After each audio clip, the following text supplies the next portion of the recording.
L'appareil cardiovasculaire assure le transport du sang riche en dioxygène et en nutriments à travers tout le corps humain pour en alimenter les organes et les débarrasser de leurs déchets.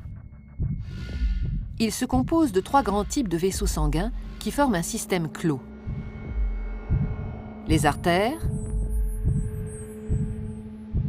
les veines et les capillaires.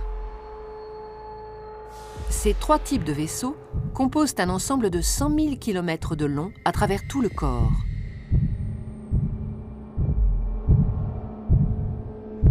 Une artère transporte le sang du cœur vers les organes. Les veines, à l'inverse, le transportent des organes vers le cœur. L'artère est donc un vaisseau partant du cœur. La veine, un vaisseau arrivant au cœur.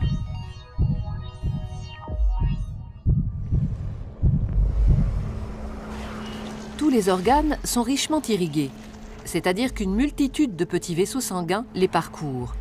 Ce sont les capillaires.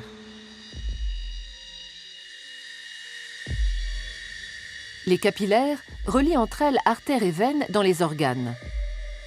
C'est donc au niveau de ces vaisseaux très fins que les échanges se font entre le sang qui apporte nutriments et dioxygène et les organes qui se débarrassent du dioxyde de carbone et des autres déchets.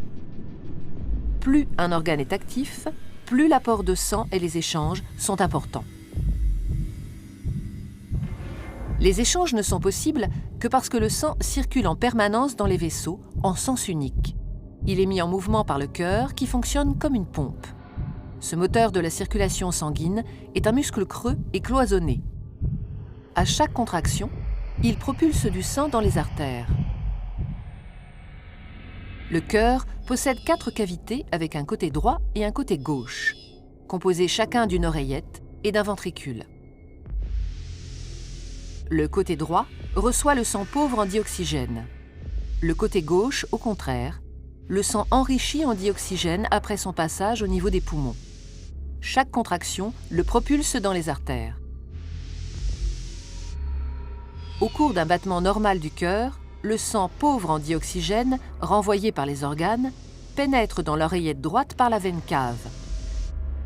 La contraction de l'oreillette droite le fait passer dans le ventricule droit, qui, en se rétractant à son tour, l'expédie dans les poumons par l'artère pulmonaire. Après son passage dans les capillaires des alvéoles pulmonaires, le sang est enrichi en dioxygène et débarrassé de son dioxyde de carbone.